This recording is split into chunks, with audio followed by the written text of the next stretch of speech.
happy, sunny Monday morning, right? If we say it, we can convince ourselves it's a lovely day here in West Michigan. So happy to have you join us, whether you're here in person or joining us online.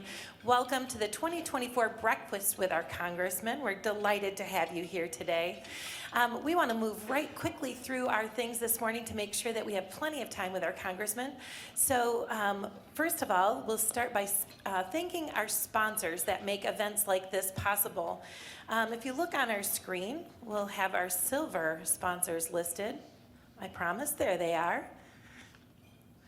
We also have some gold sponsors this morning, Request Foods and Tierra Yachts. And our lead advocacy sponsor, Blue Cross Blue Shield Blue Care Network of Michigan. I almost said of Holland. We'll take that. Will you join me in thanking our sponsors this morning?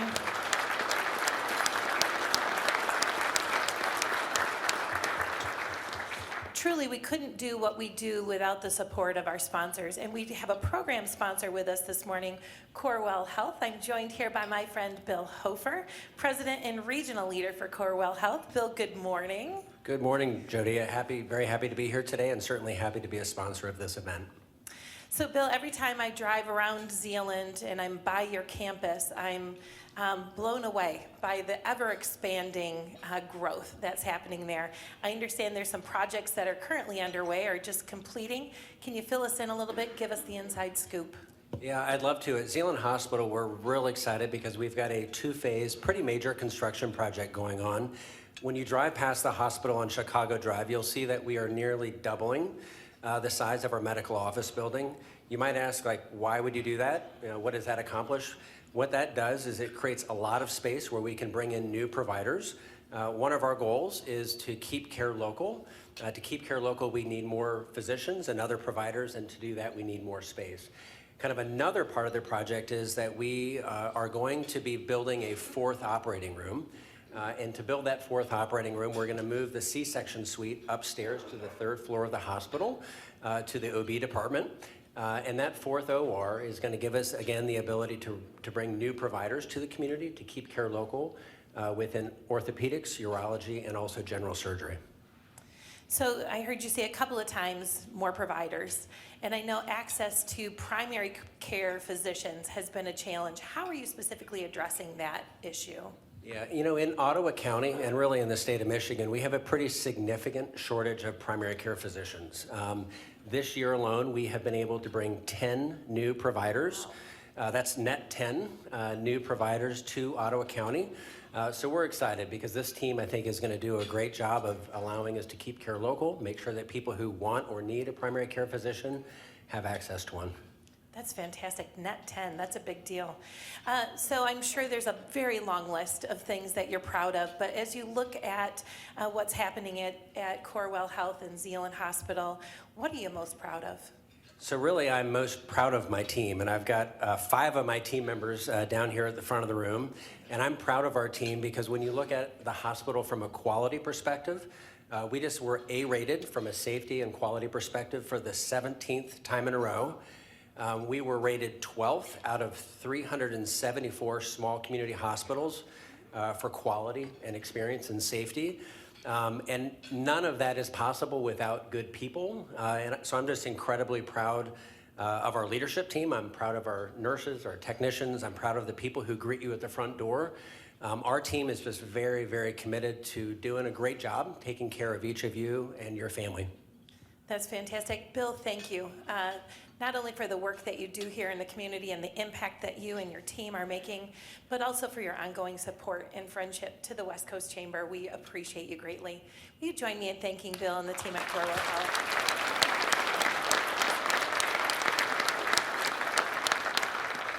Okay, so I promised to keep things moving this morning, and that is absolutely true. We have a full list of questions for the Congressman that you all submitted during the registration process.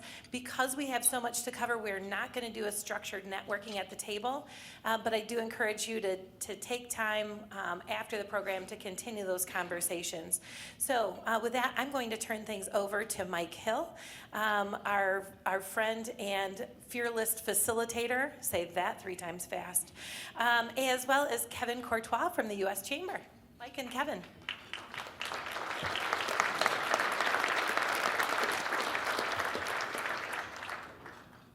Thank you, Jody. Good morning, Mike. And good morning, all of you. My name is Kevin Courtois. I am the Vice President of the U.S. Chamber's Great Lakes Regional Office, so based in Chicago, one of 7 regional offices for the U.S. Chamber.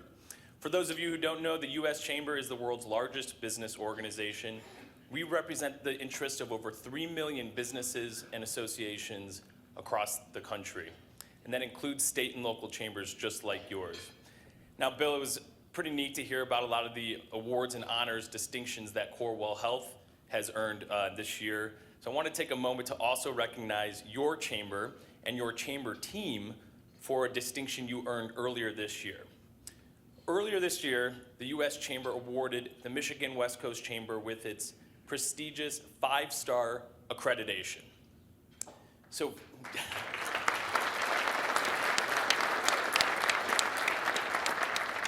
to put this into context, there are thousands, over 3,000 chambers across the United States. Less than 1% of chambers earn this distinction, so your chamber is in the top 1% of chambers across the country. Congratulations to Jody and her team. Congratulations to Jody and your team and great leadership, and keep up the great work. I'm also honored to be here to announce a new U.S. Chamber Award given to those leaders who are advancing pro-business legislation in Congress. Now, at the Chamber, we place a premium on working with and recognizing champions of business. And those champions are determined by those who are fighting for and advancing pro-business public policy, while also understanding the need for strong, durable, lasting solutions. And of course, those solutions are achieved when legislation is crafted in the spirit of bipartisanship. And we also know that it's oftentimes the work that's done behind the scenes, in committees, in negotiations, that produce the best legislation, and sometimes even more importantly, stops bad legislation from ever reaching the floors of Congress. So this award, I'm very honored to be here to present this award to Congressman Bill Huizenga. This is our new award, the Advocate for American Business Award. Congressman exemplifies what this award is meant to honor, that strong leadership and bipartisanship, while also building strong working relationships with the U.S. Chamber and with local chambers just like yours across the district. So Congressman, congratulations on receiving this award, and thank you for your leadership here at home and in Washington. And with that,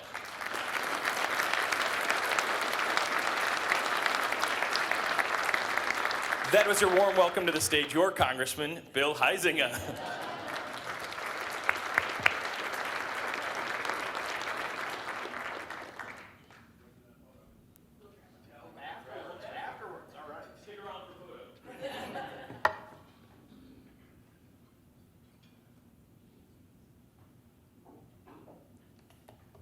I didn't know that was the cue to get up here, so. Well, Bill, here we are again. Good morning. Good morning. It's good to spend some time with you and to dive into some timely topics. But before we do that, this is the annual opportunity I get to have to hear an update on your family and what's the latest in the Huizenga. So if you could give us a brief update on your family and how everybody's doing. Yeah, I appreciate that, and it is because I have so many friends that are in the room, and people I've worked with for so long and who have known my family for so long. Looking at you, Sally Gruppen, and so many others.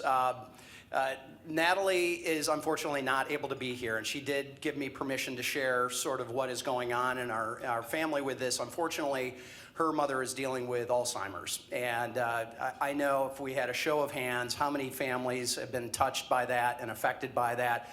I know my family has been previously as well. It's interesting on both sides now of the family. So please keep her and our family in your prayers on that. Natalie's out of town visiting her mother, being with her mother, who is over in Canada. Actually, that's where Natalie's from originally. That's the first update. This is the first one. She said, this is the first one I've missed in 14 years. Our apologies for that. But oldest, Garrett, got married last December. I think maybe he's finally off the payroll. That's helpful. So Garrett lives and works out in Washington, D.C. He works for Salem Media, which if you listen to Janet Parshall or Hugh Hewitt or Charlie Kirk, that's all on that Salem radio. They have about 100 Christian music station format and about 100 conservative talk radio format stations and across the country. His wife, Noelle, is one of the vice presidents at the National Religious Broadcasters Association. Our second oldest, if you could keep him in your thoughts, today, or whatever time it is in Israel right now, he is wrapping up his master's in biblical history and geography. He's probably going to teach, as you can imagine. But Adrian just has a heart for the Lord. He's a many people know about Ray Vanderlaan and the ministry that is. Ray has been a phenomenal mentor to him. And so we're eager to have Adrian wrap that up and get home. Number 3, our daughter, only daughter, Allie, is living and working in New York. She works for I believe she had asked me to refer to it as a major media news outlet based in New York that probably many of you in this room watch. And then our son, Will, is a senior at Liberty and wrapping up his double major in Spanish and criminal justice. Makes mom and dad a little nervous because we know where those 2 degrees are going to work very, very well. And he's looking at getting into federal law enforcement, let's put it that way. And then youngest, empty nesters. Please don't tell the kids that we were that happy. But no, Seeger is a freshman at Calvin, part of the first inaugural football team there. That's been a lot of fun. I see Seth Bushhouse, he and his son Luke we've been spending a lot of time there. The Knights won 2 games. By the way, I missed. Did Hope win Saturday? Did they? Okay, good. It's good. That's good. I've represented Hope now for like 20 years as a Calvin grad. I can be bipartisan. There we go, right there. But that's a good thing. Hope's got a great team this year, and I think the world of Pete Sturzma. Anyway, but very excited about what's happening there. So that's kind of an update from the family front. So Seeger wasn't able to get into Hope? Is that the problem? It's good being with you, everybody. Jody, you got to work on a new... All right, well, let's dive into some meat and potatoes here, then some timely topics. So you clearly are a proud father. A bit, yes.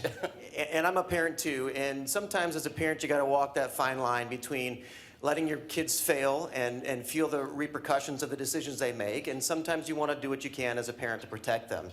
And our parent-in-chief in the White House took some action as a parent yesterday, and thought you might want to touch on that because you've been asked a little bit as you walked in here this morning. Yeah, I hate the word unprecedented, but wow. I mean, this is uncharted territory like we've never seen. And for those of you that hadn't heard, President Biden pardoned his son, Hunter Biden, for an 11-year period. 11 years, not a crime, but a blanket 11 years. Anything that may have happened under that, in this window, you're free. You're good. It just makes you question how his paintings are going for $250,000, the Burisma. Oh, by the way, the sad part of this is many of us in Washington suspected that this was going to happen, despite his claims that he was not going to pardon his son. Frankly, I thought it'd be closer to the end, maybe like as he's walking out the door. Because the hurricane that's coming at him isn't just from the right. It is from the left as well. You've got a lot of people. Jared Polis, the governor of Colorado, was tweeting about this last night. You got a lot of people very, very concerned about the precedences that this is setting. And at the end of the day, you know, the laptop was real. The 50 people that were trying to say, well, this is all Russian disinformation, that has been proven in court that everything that was on there was actual, factual, and real. And we've got a situation now where Hunter is not going to face any of the consequences that he has. It's the president's right. He has the constitutional ability to do this. And just because you can do something doesn't necessarily mean you should be doing something.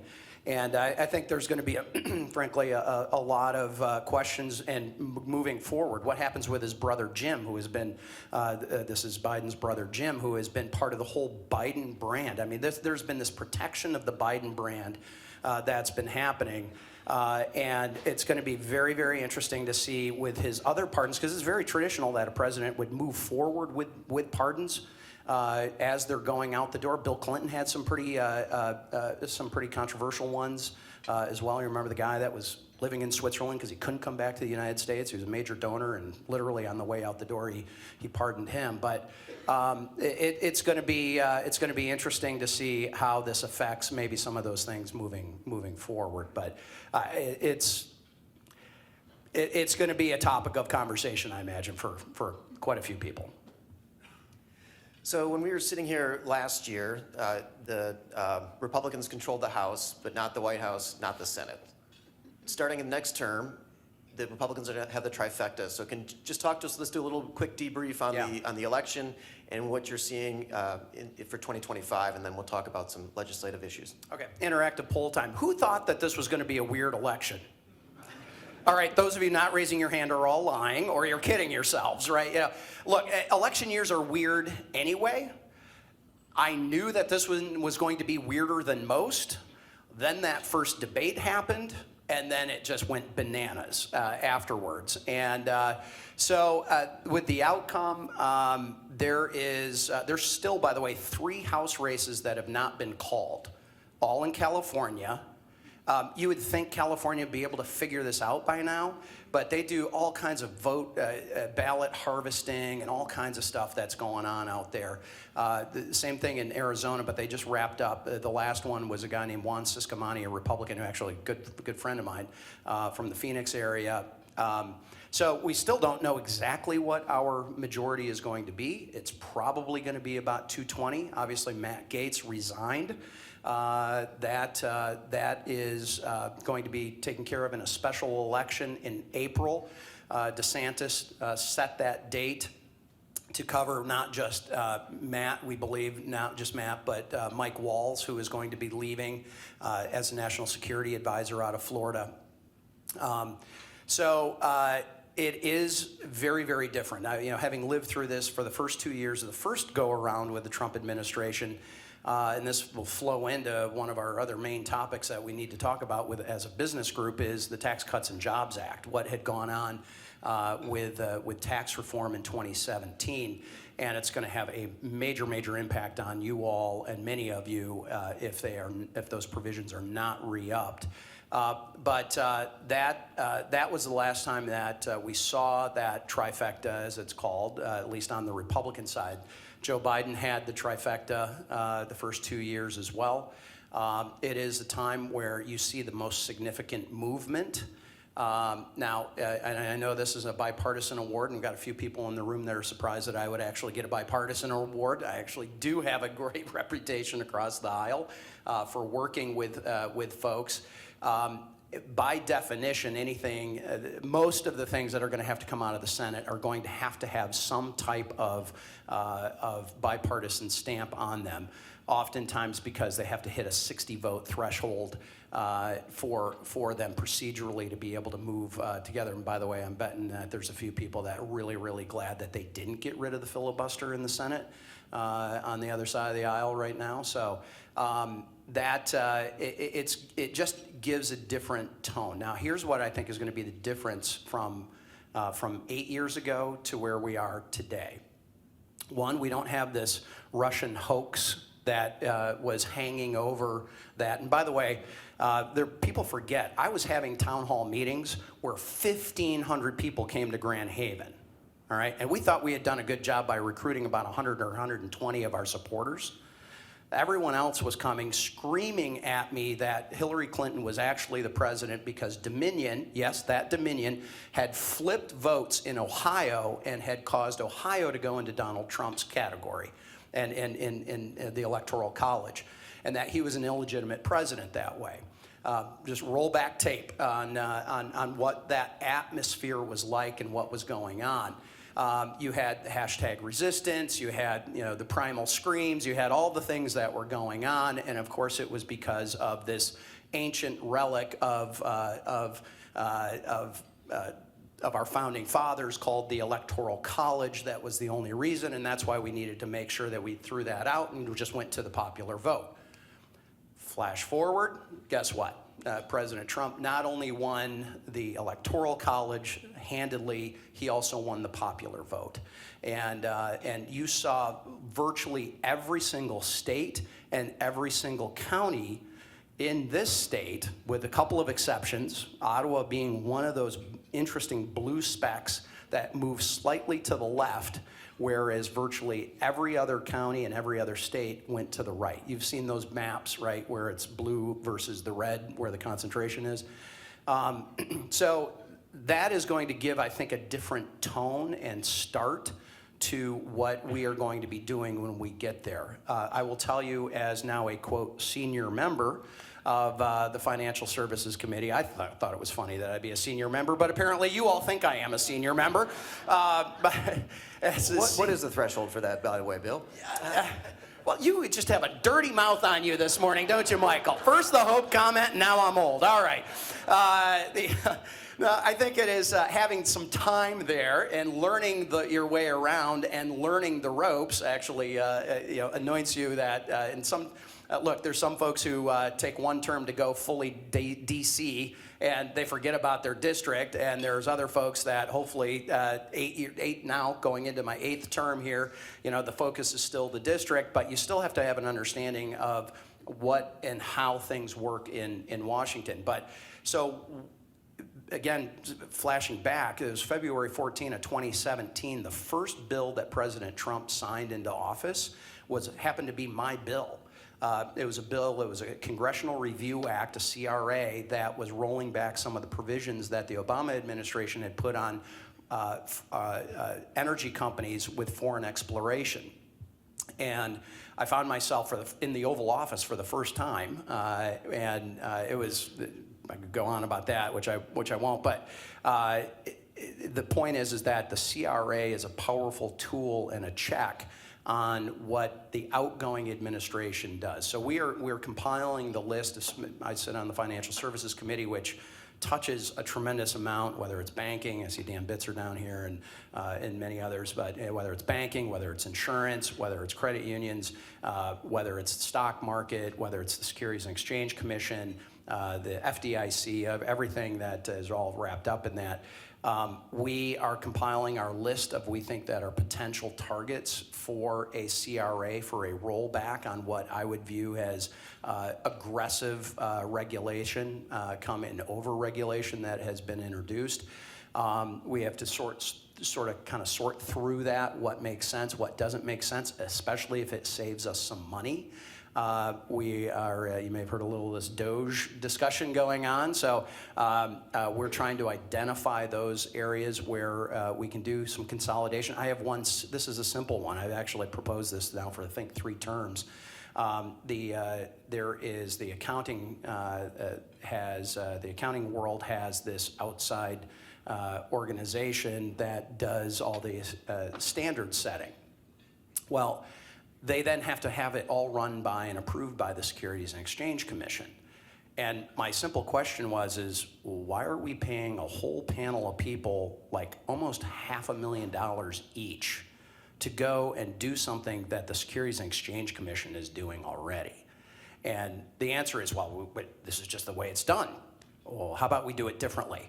And so I've got bipartisan support actually on that. I'm seeing a head nod. Somebody must be an accountant. I see Alan Hoekstra here too, nodding his head. So it's those kinds of things that we're trying to line up. On probably one of the biggest pieces of legislation that I had worked on was dealing with the ESG issue. This is very controversial. The E, S, and the G, environmental, social, and governance, and I know a lot of focus is on the E part. The S and the G, frankly, is as if not more problematic for business.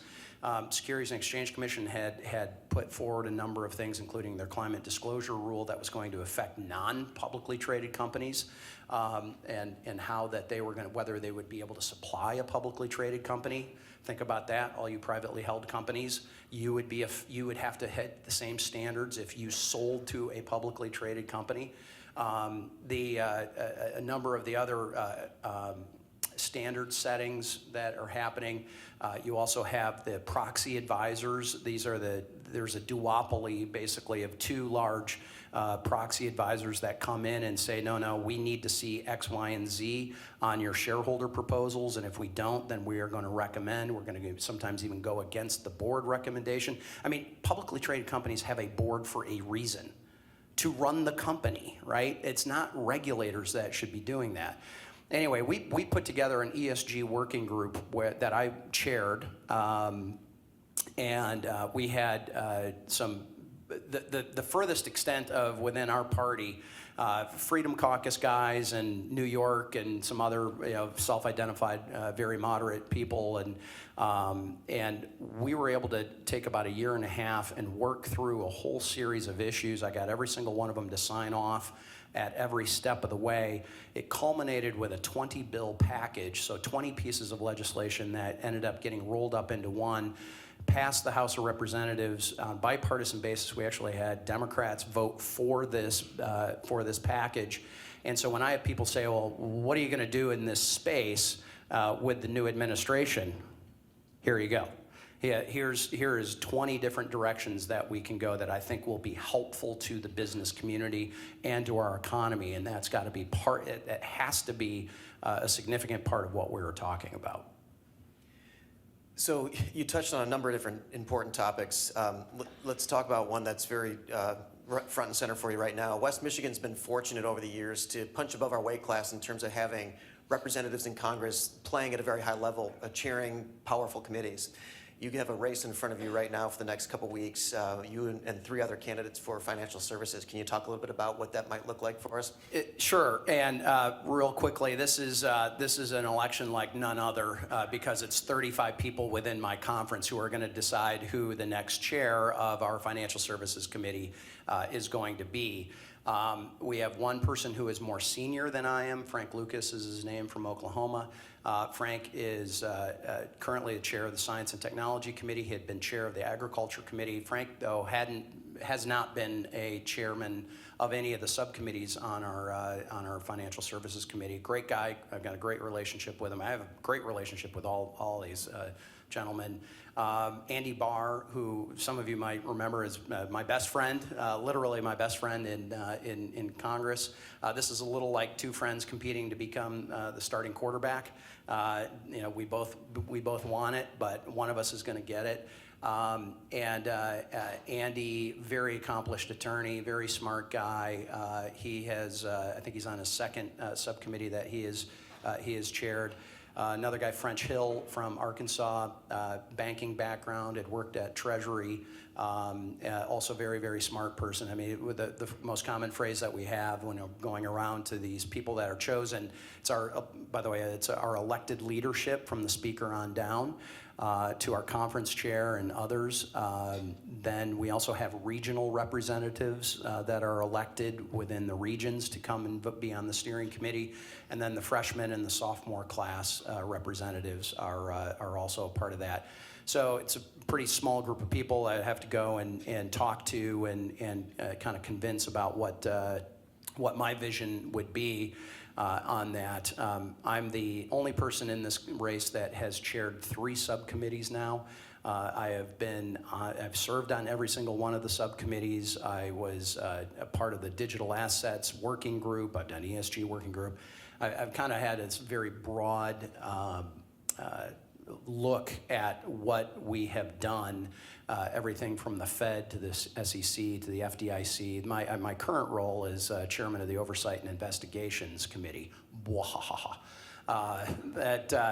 It has allowed me to put a check on Marty Grunberg at the FDIC, as I'm looking at Dan, and I know there's some other bankers in this area, who, by the way, should have been thrown out long ago, but because he was accomplice to trying to Europeify, that's my made-up word, obviously, basically turn our banking system into a European system of banking, he has been kept in place, which is, I think, a tragedy. It's a horrible work culture that has been allowed to grow at the FDIC. But same thing with the Securities and Exchange Commission, Rohit Chopra at the CFPB, and a number of these other agencies. So this is going to be probably a significant occurrence in my world. Probably not much of a significant occurrence in everybody else's world. But to your point, Mike, it is important for Michigan. You look at Michigan, we have the two of the largest mortgage originators in the nation, with United Wholesale and Rocket. By the way, Flagstar's like number 7. We've got significant banking issues, and we've got significant credit union issues. We've got significant publicly traded companies. Think about every publicly traded company in the state of Michigan. So this would be a good thing for Michigan, as you all are looking for a voice at the table and saying, okay, this works for us, it doesn't work for us, whether it's on trade issues, whether it's on R&D, whatever it might be. So that's going to be coming up here in the next couple of weeks.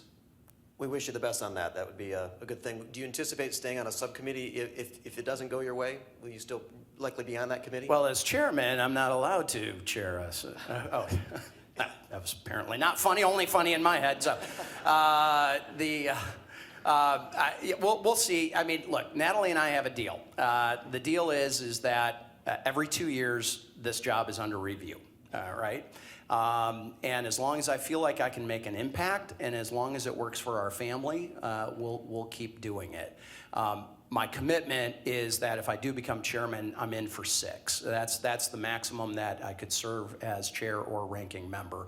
So we'll see, you know, and obviously it is very different having the presidency as well.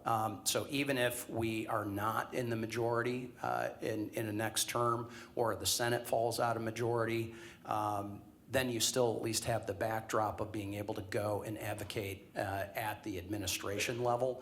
And that certainly is much more appealing than what we had in the first 2 years of the Biden administration with Chuck Schumer and Nancy Pelosi, at least for my world. And let me just clarify my question. I appreciate, I wasn't indicating that you were going to go anywhere anytime soon, but if you don't become chair, Yeah. the likelihood of you still being on a chair subcommittee, is that pretty good? He's bringing up this senior member thing again. I don't know. So it's, look, I've got a track record, and whether I would continue with the oversight or whether I would go into some other subcommittee, it's a real possibility. I will tell you this, that we have a very, very good, solid team of people that are helping lead that committee. Got it. Thank you. So an important question that's been submitted ahead of time is that the Tax Cuts and Jobs Act is set to expire next year. So can you tell us what that means, if it just is let to sunset, or what we need to do to keep it in place? Yeah, and I actually brought up a sheet because I wanted to make sure I had some accurate figures on this, because this is going to have potentially a significant impact on you all. If you were, as I'm seeing the Gaginos over here with a small business, whether it's DeWitt's over at Request, Tierra, I keep naming everybody in the room, whether you're privately held or publicly traded, this is going to have an impact. What is happening is the Tax Cuts and Jobs Act, because of that 60-vote threshold in the Senate, couldn't get permanent status. This is when we passed it in 2017. A number of those provisions are expiring. I have heard from my own CPA multiple times about the R&D situation, and a number of other organizations that are going to be affected by this. But this is going to be one of the top of the list issues that we need to tackle, because this will have significant impact. This is the kind of stuff that's happening. There's a total of $8 trillion of total tax provisions expiring. $8 trillion, all right? Now, again, this is on a 10-year window, but that even amongst friends, we can agree $8 trillion is pretty big. It's not as big as the COVID spending, but it's close, right? That too was supposed to be funny, but apparently COVID's not funny yet. We're working on it. There will be, if we do nothing and this expires, $4.6 trillion net tax increase, 2/3 of which go to individuals. Let me repeat that for the media. 2/3 of this is going to individuals. 70% will be on taxpayers under $500,000. Now, $500,000 is a lot of money. Let's not kid each other. But when you are also a small LLC, when you are a small business owner that maybe has 1 or 2 locations, or maybe you're a plumbing business, or maybe you're something like that, right? By the way, this would be a horrible idea that Elizabeth Warren wants to do, which is tax total revenue rather than your actual profit. That makes 0 sense. But it's what happens when you have people who don't understand business in areas of leadership. So the simple fact is the small business LLCs and those kinds of things are just going to get hammered. Current law, which if it expires, we have 20% deduction and lower tax rate on small privately held businesses. That would go back to what it had been, no deduction and a 43.4% tax rate. All right. We have things like immediate expensing for R&D. That's happening right now. That will then revert back to 5-year expensing for domestic and 15-year for international. Interest deductibility.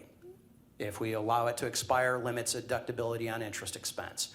100% expensing will be reduced to 20% per year starting in 2023. So it'll actually revert. It'll go back and it'll have a look back. At 28 corporations, and this kind of hits home. I mean, we remember, who here remembers Perigo, right? Perigo went where? Ireland, right? Well, they were one of 28 publicly traded companies that inverted. They went overseas. Since we have passed this, there's been 0. Even the Obama administration, President Obama was talking about the need for corporate tax reform. We had to do this because we were uncompetitive as a country. Now, we might have a debate about whether it's supposed to be 18% or 21% or 20% or 22%, but where it had been, I would argue where we ended up is probably about where we probably would have been even if President Obama had been in office, because again of the Senate and the influence of the Senate and needing that bipartisan agreement on that. So U.S. investments have increased 20% since this, and R&D grew by 18% since the Tax Cuts and Jobs Act. Now, again, tell me that this is again just for the wealthy. All right, that's the line that you are going to hear. It's just going to be a tax cuts for millionaires and billionaires. Well, no, this is actually about the health of our economy, because when those family-owned businesses can't grow and expand, a place like Holland, Michigan dies. A place like Zeeland, Michigan shrinks, right? We are dependent on these startup family-owned businesses, and whether they become public or not, is irrelevant. It is about making sure that we've got an atmosphere for innovation, an atmosphere for entrepreneurship, and an atmosphere for growth. And I would argue that we did not have that, and it was recognized by economists across the board. Now you're seeing the political leak into this, whether we're going to extend what is currently law. I want to extend what's currently law. Thank you. Shifting gears and talking about remaining competitive, however, you've been a supporter of H.R. 1, which was the Lower Energy Cost Act, and you supported the efforts to restart Palisades just to our south. And that is now looking like it's starting a trend with them talking about trying to restart 3 Mile Island as well. Can you talk a little bit about the Lower Energy Cost Act, and also where you see nuclear playing a role in our portfolio moving forward? Yeah, and one quick more broadly brush stroke here. We had Jay Powell in front of the committee back a year ago or so. And I asked him very specifically, one, had he now finally figured out that inflation wasn't transitory, which he nodded and agreed, yes. But really, what were the roots of the inflation that we were seeing? And kind of the formula that I and a couple of others had worked up that I had him confirm was about 20% of what we were seeing as far as the inflation, especially as it was kicking in significant numbers, about 20% of that was supply chain. You saw then another 20% be labor issues. You had about 20% of that being specifically energy. And about 40% of our inflation came from government spending, right? Too much money in the system chasing too few goods. This is like the basic definition of 101 economics. And so 40% of it was just this massive COVID spending that had gone on. 20% of it, supply chain. Supply chain has really mostly gotten worked out, right? For my people that are importers on that, when they have to have that. I'm seeing a number of heads nodding in the crowd. That's mostly been worked out. Our labor is still one of those things that a place like we are going, and we just had a little HR discussion at Tiara about what's going on and how do you go get those people and make sure that there is an up education for those that need additional education to be equipped to work in a slightly different field or whatever it might be. But we're going to be trying to do something about that 40% with the government spending. Just stopping the massive COVID spend is going to help bring that down. We've already seen that. That's been part of the reduction in inflation that we've been witnessing. But energy is so crucial. Energy is absolutely 100% crucial. And here we are going around to Venezuela and Saudi Arabia and these other places who are not our friends. They might be trading partners, but they're not our friends by any stretch of the imagination.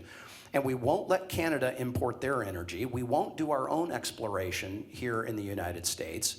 And this is like the dumbest thing that I think we could possibly do. If we were trying to get our own economy back on its feet, and we were trying to get just the definition of supply chain, nearshoring, friendshoring, onshoring, whatever you want to call it, we ought to make sure our energy is a building block of that.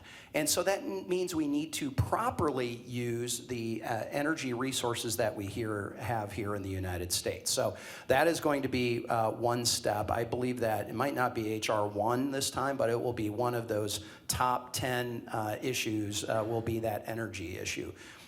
Specifically with Palisades, this is an experiment worth doing in my mind. We have a stone cold nuclear facility that is now being brought back to life. It's taking significant dollars. Here's the problem though, we do not have enough energy production, electricity production, to sustain ourselves, much less grow ourselves. And when we have the decisions being made to take coal offline, well, there ain't that much solar and wind, folks. I mean, we all live here in West Michigan. All right, solar is not going to be our solution. Apparently, that one hits close to home too. It's but the fact is that in my mind, nuclear has to be a part of the equation, and as is gas, as is other more fossil fuel based. By the way, this is a very, very interesting guy who helped start Google and a number of other companies, is one of the foremost thought leaders in the future. You know, he's a futurist.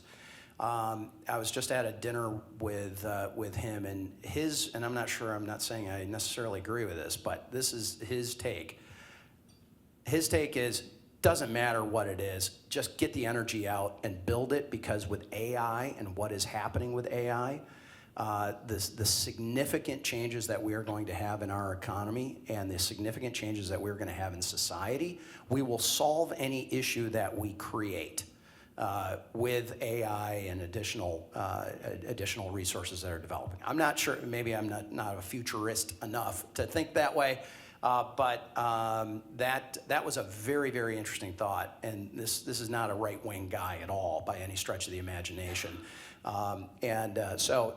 We're going to have to tackle this in the midterm and short term. To me, that means making sure that we preserve all of our energy sources as we currently have them and reinvest in things like Palisades. And then you get onto the types of jobs that it's going to create, the number of construction jobs that it's going to create. That's significant. But Holtec, the company that now owns the facility, this is the first time that they have gone into restart. They have always bought these facilities for deconstruction. And that's been their expertise. So they are working with a number of other people and partnering up to look at how they are going to bring this back online. A significant part of the research that they are doing and a significant appeal, I believe, for that facility down at Palisades is the potential of SMRs, these small modular reactors. The potential of having a, not portable, but a much more contained and smaller nuclear reactor that would be easier to get moved around country and around sites makes a tremendous amount of sense. And by the way, we have a facility that doesn't need new permitting for siting location. It's there already. It's got all the infrastructure with all the power lines and everything else that's going out. This is just a win in my mind and worth a worthy experiment and worth the investment to figure out whether we can do it. And there's only a few others, 3 Mile Island being one of those. And again, as a kid that grew up with 3 Mile Island, asking my parents, what's the big deal about a 3 Mile Island? So who remembers that, by the way? Okay, there's whole tables here that don't remember. Again, we're back to the senior member part, yes. It is certainly something that needs to become part of the backbone of our energy portfolio. I think every time we've had this conversation over the last, 14 years, we talk about the budget and whether it's the George W. Bush administration or the Obama administration or Trump 1, Biden, now Trump 2. We always talk about spending, but it seems like it just keeps going up at the federal level. So can you talk about a couple things? You mentioned DOGE. How much credibility do you associate with this project? And a lot of what the recommendations that group is going to come up with is going to require an act of Congress to actually do something with. So do you think there's some opportunity? Is DOGE going to provide some cover for members such as yourself to take some meaningful votes and address the federal government's budget? Well, we have to. This is the first year where we've crossed the Rubicon where we are spending more on interest on the debt than we are on defense. Okay? One of those things is constitutionally required for us to do. The other one is legally obligated for us to do. Both create problems when we are spending that much money. 70% of our federal spending I never vote on, Debbie Stabenow never votes on it, Gary Peters never votes on it, none of the Michigan delegation or anybody else in Congress ever votes on it. It's on autopilot. It just automatically happens. And that is an imbalance that I'm pretty sure that our founders didn't really see happening, right? That the whole idea was for us to have our hands on the purse strings and to not let this get away. Look, the close to $10 trillion of spending that happened in the COVID era, at the very beginning, I voted for some of it because, like with the PPP, right? Who, by the way, took PPP? What companies that you're with? Who I know was way more than just a few hands that are going up. That was, in my mind, a takings, right? You had federal, state, and local government coming in and saying, we don't care whether you have a safe business practice or not, you are not going to be allowed to operate. Therefore, we had the obligation to make sure people were held whole on that. Once that went through, then it became, unfortunately, a one-party spending spree. And if you look at the Inflation Reduction Act, you look at a number of the so-called Inflation Reduction Act, and a number of other things, it just got kicked into overdrive.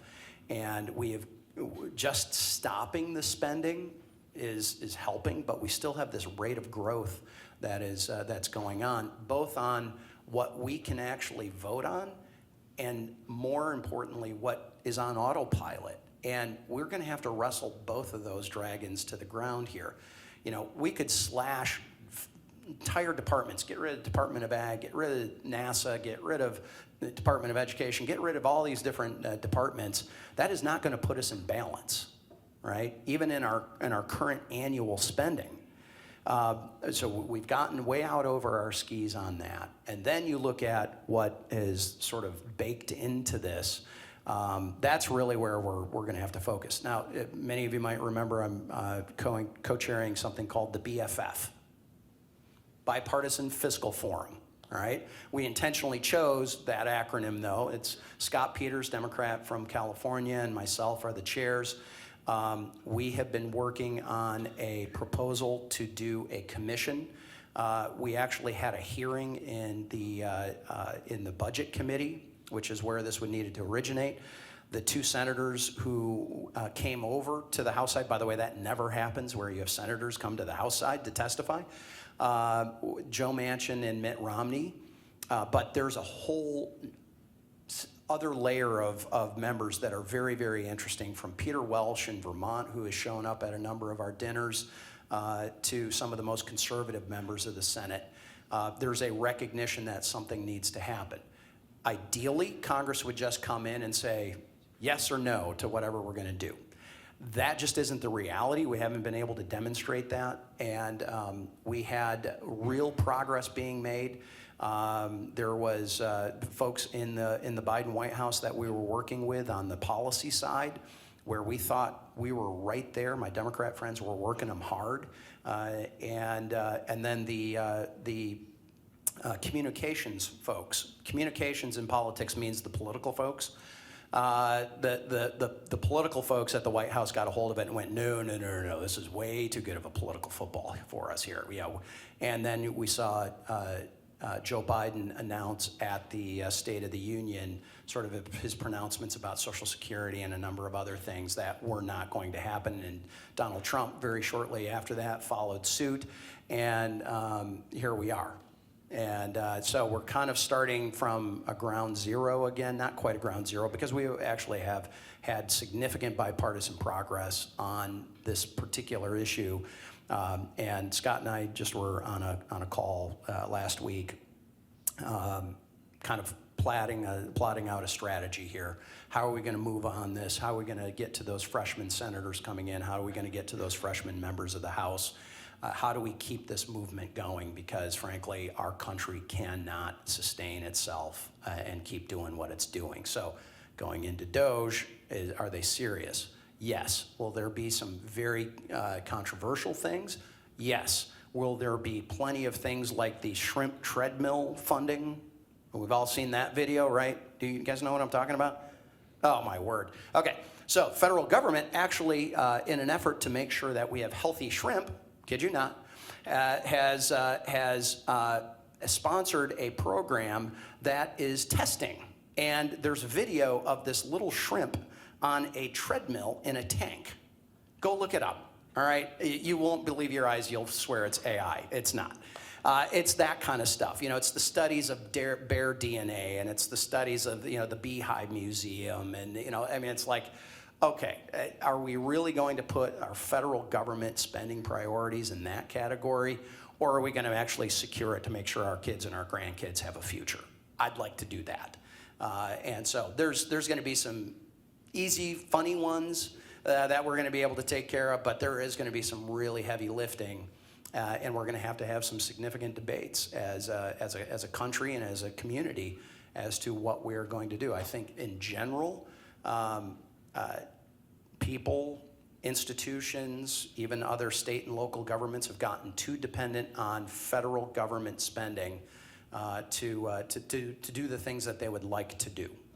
And that's going to mean some pretty tough decisions. So we have time for one more, about 2 minutes. So I'm going to give you a softball here. Immigration. Thanks, everybody. Good to be with you. All right. So Hope, I'm old and no, yeah, I'm kidding. the broader question is, so the Trump administration is going to approach immigration differently than the Biden did. Its claims are going to enforce some laws that are already on the books and so on. But I think there's collective agreement that something needs to happen legislatively to change our immigration system over time, to make it easier for businesses. You've done a lot for the ag community to get workers here that are here on a part-time basis. What do you believe the likelihood is Republicans don't cover or have 60 seats in the Senate, so we've got to climb that mountain. But do you think there's likelihood of a bipartisan immigration bill happening in the next 2 years? It's going to be tough. It probably will only happen when there's split government. I'm just being honest. Should it happen? Yes. Will it happen? That's a different equation. The closest we came was Bob Goodlatte was the chair of the Judiciary Committee. It was Goodlatte 1 and Goodlatte 2. We took 2 cracks at it.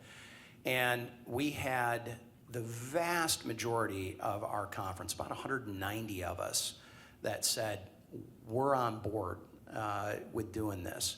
And unfortunately, it became a political football, and we were not able to get any votes from the other side of the aisle, even though at the time this was during Obama administration. Obama administration was pushing it as well. So, you know, and there's so many different categories that we are dealing with, right? I mean, we've got kids who came here when they were 3. Why? Because mom and dad came here, and they're now 30. All right, how do we deal with them versus, you know, someone who just, you know, joined a sometimes literal train and caravan coming up from Central America and just crossed in the last 6 months. And by the way, I've spent time on the border. I've been to Uvalde. I've been to Eagle Pass. I've been to a couple of other places. And the frustration that the communities have down there, and the frustration that those who are enforcing the law. I had a Customs and Border official tell me at one point, he says, I swear sometimes I feel like I'm a travel agent. It's like, come on in. Yep, there you go. Now you're going to report back to the courts, right? Got it. That doesn't happen, and the time frames, and what they're doing is they're robbing so many of the resources to take care of the problem at the southern border that it is slowing down legal immigration. I mentioned Natalie's from Canada. We both have our Nexus card. Anybody else have a Nexus card? And we got a couple of people. A Nexus card is like a super enhanced global entry, and it allows you go in for an interview with U.S. and Canadian Customs, all right, jointly in Detroit. And when Natalie was going in for that, I accompanied her, and I said to the border official who was doing the interview, I said, you mind if I ask you a couple of questions? Well, about 2 questions in, he finally looks at me and goes, what do you do? And it's like, I was a little detailed on what I was asking. And so I told him. And he was like, okay. And I said, well, I mean, I'm not trying to pry too much. He goes, are you kidding? My supervisor would love to know that you were here. Unfortunately, he's gone. And what was happening is this guy had just came off of a mandatory 6-month rotation from the southern border. All right? They first ask for volunteers. And then if they can't find enough volunteers, they start doing mandatory 6-month rotations. And I said to him, I said, has that affected us up here at the northern border? And he was like, absolutely 100%. I said, we don't have enough people up here. And again, largest trading partnership in the entire world is US and Canada. Top 10 trading partnerships in the entire world is Michigan and Canada. And if we've got a problem on getting products, goods, and people through our border with Canada, how does that not affect our economy? So when we have this, it's just sort of this southern border issue, it's not. It is truly affecting all of us in one way, shape, or form. And so we have to solve that, but first and foremost, just simply applying the law to what's already on the books and just enforcing the law, that will be significant. If we could go back to a Remain in Mexico-like system, there's an estimate that somewhere between 60 and 70% of all of that attempted crossing would stop. All right? That's a pretty good start, all right? And then we're going to be getting to really tougher issues, and I know we've got to wrap up, it's time's up. But we're going to get into those tougher issues of what are we going to be doing about having people leave the country, and we'll see what those proposals are. But we got some first basic things that we have to do first. We're going to have to leave it there. I'm going to invite Jody back up to wrap us up.